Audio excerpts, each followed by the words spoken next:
ലോക്സഭാ തെരഞ്ഞെടുപ്പിൽ ഏറെ ചർച്ച ചെയ്ത മണ്ഡലങ്ങളിൽ ഒന്നാണ് വാരണാസി. പ്രധാനമന്ത്രി നരേന്ദ്രമോദിക്കെതിരെ പ്രിയങ്ക ഗാന്ധി മത്സരിക്കുമെന്ന അഭ്യൂഹങ്ങൾ അവസാന നിമിഷം വരെ നിലനിന്നിരുന്നു.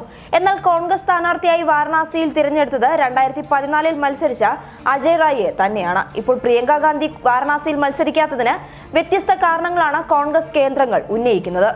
പ്രിയങ്ക ഗാന്ധി മത്സരിക്കുന്നതിൽ സോണിയാഗാന്ധിക്കുള്ള എതിർപ്പാണ് ഒരു കാരണം. കൂടാതെ പ്രിയങ്ക ഗാന്ധിയുടെ കന്നി പോരാട്ടം ജയസാധ്യതയുള്ള മറ്റൊരു മണ്ഡലത്തിൽ നിന്നാകുന്നതാണ് നല്ലതെന്ന അഭിപ്രായവും പാർട്ടിക്കുള്ളിലുണ്ട്.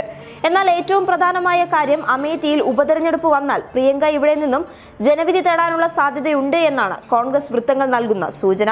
കോൺഗ്രസ് അധ്യക്ഷൻ രാഹുൽ ഗാന്ധി വയനാട്ടിൽ നിന്നും അമേഠിയിൽ നിന്നും ജനവിധി തേടുന്നുണ്ട്. ഇരു സീറ്റുകളിലും രാഹുൽ ഗാന്ധി വിജയിച്ചാൽ ദക്ഷിണേന്ത്യയിലെ മണ്ഡലം എന്ന നിലയിൽ വയനാട് നിലനിർത്താനാകും സാധ്യത.